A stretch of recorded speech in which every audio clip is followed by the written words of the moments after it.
Bienvenido a Hora de Estudio Bíblico con nuestro maestro el Dr. Lehman Strauss. Este estudio es el resultado del tiempo personal con el Señor, el ministerio pastoral y la experiencia en conferencias bíblicas del Dr. Lehman Strauss. Él nos instruye y alienta con la enseñanza de la palabra de Dios. Ahora, el Dr. Strauss. Bienvenidos una vez más a Hora de Estudio Bíblico. Gracias por sintonizar nuestro programa. Vamos a continuar con nuestro estudio en Romanos y hoy comenzamos con el capítulo 8. Supongo que puede sonar irreverente si digo que alguna porción de la Biblia es más importante que otra. No es mi intención que una porción bíblica suene irrelevante ni nada así. Espero que lo entienda bien, pero quiero decirle que pienso que Romanos 8 es uno de los capítulos más maravillosos e importantes de la palabra de Dios. Esta mañana estaba con mi esposa desayunando y conversando en cuanto a este capítulo y creo que ambos estuvimos de acuerdo con que se trata de uno de los capítulos más importantes, uno de los capítulos clave en la Biblia. Ahora, algunos de ustedes tal vez no estén de acuerdo con eso, pero permítame agregar que toda la Escritura es inspirada por Dios. Toda la Biblia es importante. Pablo le escribió a Timoteo diciendo que es provechosa. Bueno, ya lo sabemos muy bien, pero estoy seguro que cada uno tiene su porción favorita. Para algunos el Salmo 23 es su porción favorita en la Escritura. Otros prefieren 1 Corintios 13, Evangelio de Juan 15. Así que creo que tengo derecho de tener mi porción favorita. Creo que puedo decir, a mi juicio, que Romanos 8 es sin duda uno de los capítulos más grandiosos de la palabra de Dios. Creo que esto se debe a que trata un tema muy importante. Habla de la seguridad eterna del creyente.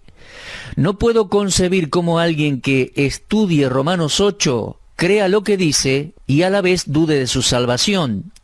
De ser así, a mi juicio, esa persona no comprende el capítulo. Ahora, es imposible que una persona que ha nacido de nuevo, que es salva, pierda la salvación. Es imposible que deje de ser parte de la familia de Dios. Y Romanos capítulo 8 contiene esa gran verdad. Podemos decir que Romanos 8 habla de la preservación del creyente para eternidad. Mis queridos amigos, en la primera parte de esta epístola a los romanos, vimos a la humanidad entera bajo condenación. Nadie quedaba excluido. Todos pecaron y quedaron destituidos de la gloria de Dios. Toda boca debía cerrarse. Todo el mundo es culpable delante de Dios. Cada miembro de la humanidad está bajo condenación. Pero al llegar en el desarrollo del argumento a Romanos capítulo 8, aquí nos encontramos con los grandes cambios. Dice allí comenzando, ninguna condenación hay. Mis oyentes, lo que Romanos 8 está enseñando es justamente lo que el Señor Jesús enseñó. Por ejemplo, en Juan 10:28 Jesús dijo, y yo les doy vida eterna y no perecerán jamás, ni nadie las arrebatará de mi mano. Y Pablo aquí en Romanos 8 comenzando dice, ahora pues ninguna condenación hay para los que están en Cristo Jesús. El Señor dijo que no perecerán jamás, y creo que esa declaración de Romanos 8:1 es una de las más importantes en la Biblia, y ciertamente una de las más importantes de la vida cristiana, para la salud espiritual y el bienestar del cristiano.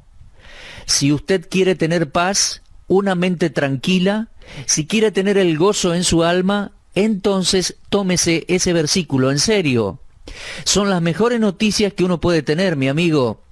Si usted es un hijo de Dios, si usted ha nacido de nuevo, si es salvo, muéstreme un solo versículo en la Biblia que tenga mejores noticias que este. Dice, ahora pues ninguna condenación hay para los que están en Cristo Jesús.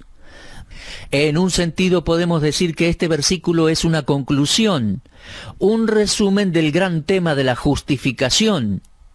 Y el argumento comenzó allá por el primer capítulo y continúa hasta aquí, capítulo 8. ¡Qué declaración, verdad! Ahora pues no hay ninguna condenación. Ninguna. Qué palabra llena de significado. Y Pablo está diciendo que el creyente es una persona que ha quedado absolutamente fuera de cualquier condenación concebible. No hay ninguna condenación ni la va a haber nunca. No es posible. Ahora, algunas personas simplemente no comprenden esto. Tienen la idea de que el creyente es una persona que, si confiesa su pecado y le pide perdón a Dios, está perdonada. Y en ese momento en el cual confiesa el pecado, no está bajo condenación. Pero después, piensan ellos, cuando el cristiano peca, pasa a estar de nuevo bajo condenación, dicen ellos. Entonces, este se arrepiente, confiesa su pecado otra vez, le pide perdón a Dios, Dios lo perdona, lo limpia una vez más, basado en 1 de Juan 1:9, pero después descubre que no es perfecto y comete otro pecado, y pasa a pensar que está bajo condenación. Esta es una actitud terrible para con la palabra de Dios. Pablo dijo, ahora pues ninguna condenación hay para los que están en Cristo Jesús. El Hijo de Dios es una persona que nunca, jamás puede ser condenada, bajo ninguna condición, porque dice, ninguna condenación hay. Pablo no está hablando de su propia experiencia, él nos está hablando de un hecho que es real en la vida de cada hijo de Dios. No hay más condenación, jamás, bajo ninguna condición. Ahora, como esto es verdad en la vida de todo creyente, usted jamás debe sentirse condenado. No permita pensamientos de condenación en su mente. Ahora bien, yo me encuentro con personas que me dicen que han tenido una conversación con el diablo. Yo no tengo ni idea cómo debe ser la voz del diablo. Pero la gente dice, el diablo me hace sentir condenado. Bueno, si el diablo le hace sentir condenado y trata de convencerlo, todo lo que tiene que hacer es citar Romanos 8:1, creyéndolo de corazón. Dice, ahora pues ninguna condenación hay para los que están en Cristo Jesús. Y si usted nació de nuevo, es salvo, está en Cristo Jesús. Entonces, Pablo está diciendo que nada puede traer al creyente a una posición de condenación. Ahora, también surge alguien que llega a preguntar, ¿no es peligroso decir eso? ¿No va a alentar a las personas a pecar? No, mi amigo, todo lo contrario. Si yo le digo que sus pecados pasados y sus pecados presentes, e inclusive los pecados de los cuales se olvidó, están bajo la sangre de Cristo y olvidados por Dios, no le estoy diciendo que está libre para ir y cometer otros pecados. Si esa es su reacción a lo que Romanos 8:1 dice, pienso que tal vez nunca ha sido salvo, Tal vez nunca confió en Cristo como su Salvador. Nunca entendió la necesidad de ser salvo del pecado. Ahora, el cristiano esencialmente es uno que está en Cristo. Y si uno está en Cristo, entonces no hay condenación. Usted está unido a Cristo. Y dice, ahora pues, ninguna condenación hay para los que están en Cristo Jesús. ¡Qué maravillosa verdad! Y esa declaración es tan solo la introducción a este 8º capítulo de Romanos. Mire, no hemos comenzado con la exposición aún. Permítame poner el fundamento primero. Esta frase preposicional en Cristo Jesús aparece unas 70 veces en los escritos de Pablo y es la verdadera clave a toda la situación. Y aquí en Romanos 8, del 1 al 4, Pablo trata con esta verdad posicional. Estamos en Cristo. La magnitud de nuestra salvación queda evidenciada. No hay condenación, no hay más ataduras, no hay más esclavitud. Ahora, lo primero que tenemos que notar es que Dios lo hizo. Solo Dios. Romanos 8:3 dice así, porque lo que era imposible para la ley, por cuanto era débil por la carne, Dios, enviando a su Hijo en semejanza de carne de pecado y a causa del pecado, condenó al pecado en la carne. Mi amigo, todo esto proviene de Dios. ¿Se da cuenta? Si su seguridad eterna dependiera de usted, entonces no tendría seguridad jamás. Si la mía dependiera de mí, yo ya me hubiera perdido, estaría en el infierno. Pero no depende de mí, depende de Dios. Dios lo hizo. ¿Y por qué lo hizo? Leo de nuevo el versículo 4. Para que la justicia de la ley se cumpliese en nosotros, que no andamos conforme a la carne, sino conforme al Espíritu. ¿Por qué lo hizo? Para que las demandas de la ley se cumplieran en nosotros los creyentes. Romanos 8:4 es de suma importancia para entender la doctrina de la santidad. Y después, a partir de versículo 5, entramos en contacto con el ministerio del Espíritu Santo, a quien vemos al menos en 4 maneras diferentes. Primero, en relación a nuestra carne o nuestra naturaleza caída. En segundo lugar, en relación con Cristo como hijos, en la palabra adopción. En tercer lugar, en relación a nuestra herencia final, que desde ya incluye la redención de nuestros cuerpos. Y finalmente, en relación con nuestras oraciones, en las que tenemos que reconocer nuestra debilidad. Vemos al Espíritu Santo actuar en el capítulo 8 de Romanos, un capítulo tremendo para nuestro estudio y consideración. Bueno, mis amigos, este capítulo 8 de Romanos es un capítulo de victoria.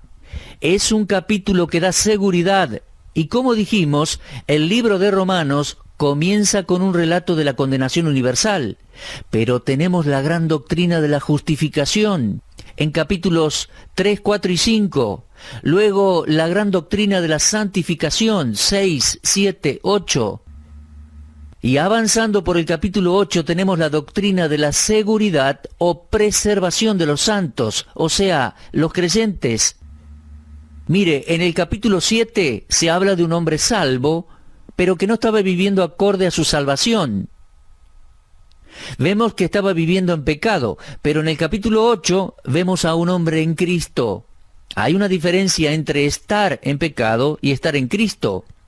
En el capítulo 7 llega a ser un hombre miserable que clama diciendo, miserable de mí. ¿Se da cuenta? Pero en el capítulo 8 vemos a Cristo obrando en nosotros. En el capítulo 7 era la obra de Cristo por nosotros. En el capítulo 7 es la víctima clamando, miserable de mí. Pero en el capítulo 8 vemos a Cristo obrando en nosotros. Y Él está proveyendo la maravillosa victoria sobre el pecado en Cristo por medio del Espíritu Santo. No hay ninguna condenación para los que están en Cristo Jesús. Vamos a hacer una rápida consideración de versículos 1 al 14 en Romanos 8. Y creo que así termina el estudio de la santificación.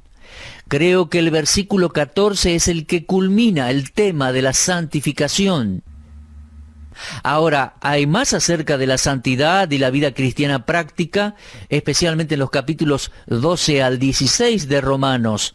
Pero aquí en el capítulo 8 tenemos un capítulo de conquista y un capítulo de confianza.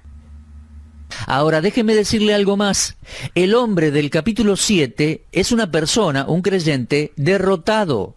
Es salvo, pero es carnal.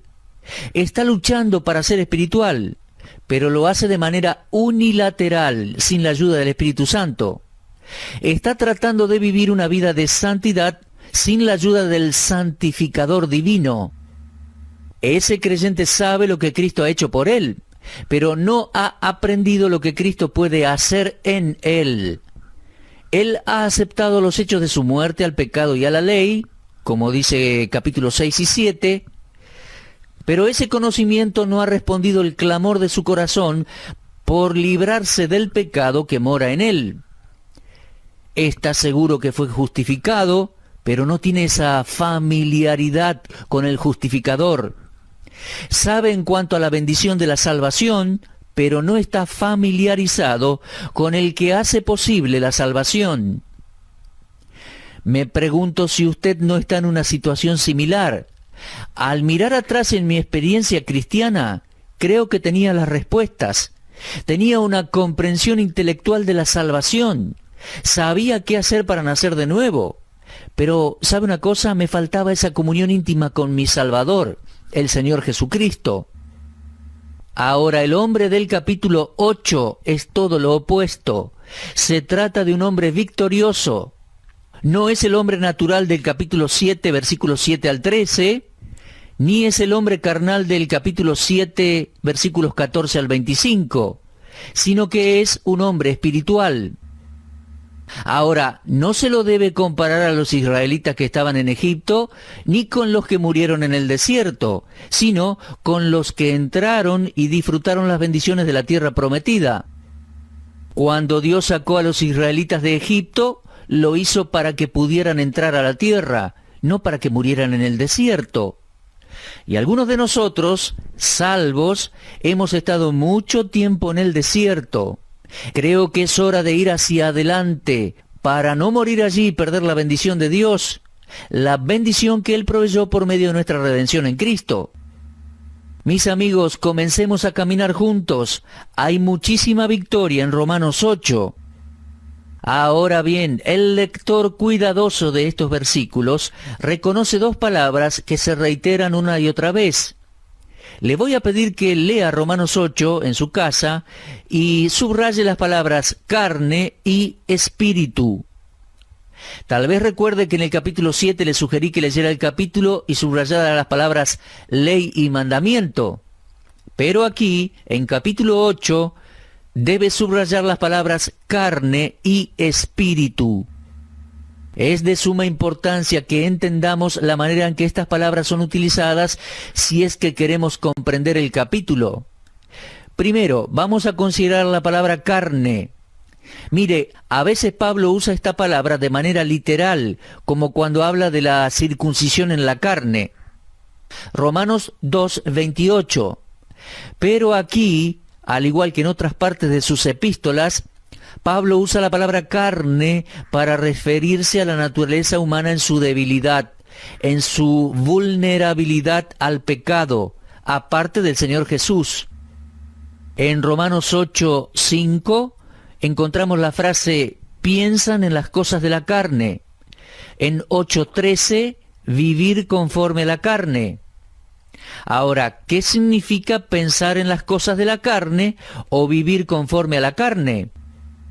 Bueno, creo que significa vivir una vida dominada por los deseos y los dictámenes de nuestra vieja naturaleza, caída sin regenerar, en vez de una vida dominada por los deseos y dictámenes del Espíritu Santo que también está en nosotros.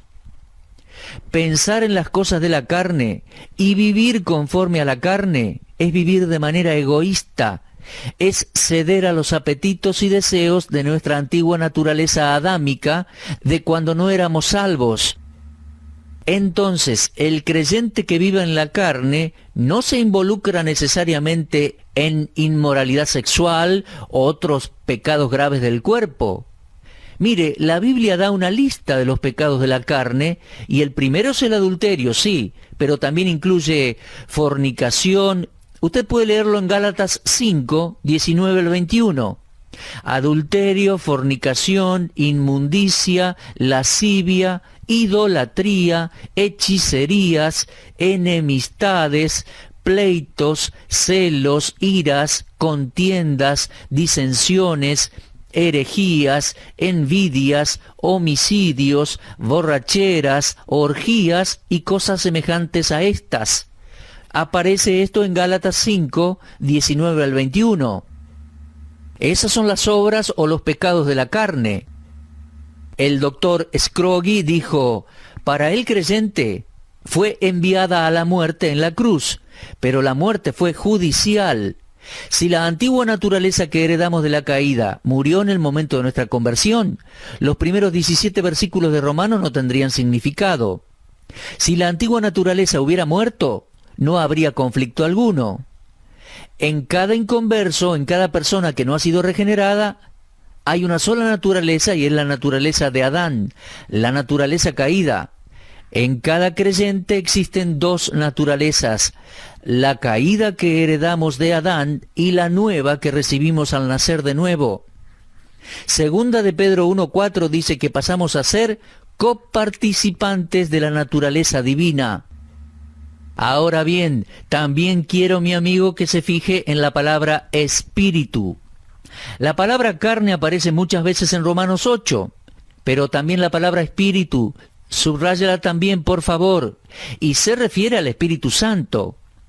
En este capítulo solo, la palabra espíritu aparece no menos de 18 veces. Esta es la clave para una vida cristiana victoriosa. Mis amigos, el Espíritu Santo es la respuesta a ese gran interrogante de Pablo: ¿quién me librará? Así terminó el capítulo 7, ¿lo recuerda? ¿Quién me librará? Ahora, como verá, este término espíritu es prácticamente una nueva expresión al llegar al capítulo 8. Hasta donde yo recuerdo, se mencionó en Romanos, en relación con el creyente, en Romanos 5:5, cuando el escritor dice: el amor de Dios ha sido derramado en nuestros corazones por el Espíritu Santo que nos fue dado. Creo que esa es la única referencia al Espíritu Santo en relación al creyente en Romanos antes de llegar al capítulo 8. Pero hasta aquí no se dijo nada de la obra del Espíritu Santo en el creyente, dándole la victoria sobre el pecado. Pero bueno, ingresando en capítulo 8, nos encontramos con el hecho de que el Espíritu Santo es el nuevo factor motivando al creyente y librándolo del poder del pecado. Mis amigos, Romanos 8, 1 al 14, que les recomiendo que lea en casa, continúa con el tema de la santificación. La palabra santificar, usted recuerda que significa ser puesto aparte con un propósito santo, con un propósito especial. La Biblia enseña dos aspectos de la santificación. Se los llama santificación posicional y santificación práctica. La santificación posicional está primero en el orden de Dios. Se trata de la obra del Espíritu Santo apartando al creyente por medio de la regeneración. Ese es el significado de la palabra santificar, apartar con un propósito santo. En el momento en que usted y yo fuimos salvos, el Espíritu Santo vino a nuestras vidas, entró en nuestros cuerpos y nos apartó para propósitos santos, para que traigamos fruto para Dios. En ese sentido, todos los que son salvos han sido santificados posicionalmente, algo logrado por completo por medio de la redención de Cristo en el Calvario y la obra del Espíritu. Cada creyente entonces, en el instante en que confió en Cristo, es separado eternamente de una vez y para siempre y calificado para ir al cielo. La santificación posicional entonces es el resultado de la obra de Cristo por nosotros. La santificación práctica es el resultado de la obra del Espíritu Santo en nosotros. Y vamos a profundizar en eso en estos 14 versículos de Romanos 8. Pero tenemos que hacer una pausa aquí y continuar en nuestro próximo programa. Mi amigo, una vez más lo aliento a que lea Romanos 8, 1 al 14. Hemos sido santificados en Cristo para una vida de santificación práctica, por la obra del Espíritu Santo obrando en nosotros. Bueno, mis amigos, gracias por acompañarnos en el día de hoy. Espero encontrarles en este mismo horario y punto de encuentro en nuestro próximo programa. Será hasta entonces. Dios les siga iluminando en el conocimiento de su palabra. Usted estuvo escuchando Hora de Estudio Bíblico con el maestro el doctor Lehmann Strauss. Si desea escuchar una vez más este mensaje, visite nuestra página en la internet www.bbnradio.org. Le dejamos la invitación para que el día de mañana nos acompañe aquí, en este mismo horario y punto del dial. Hora de Estudio Bíblico es una producción de BBN.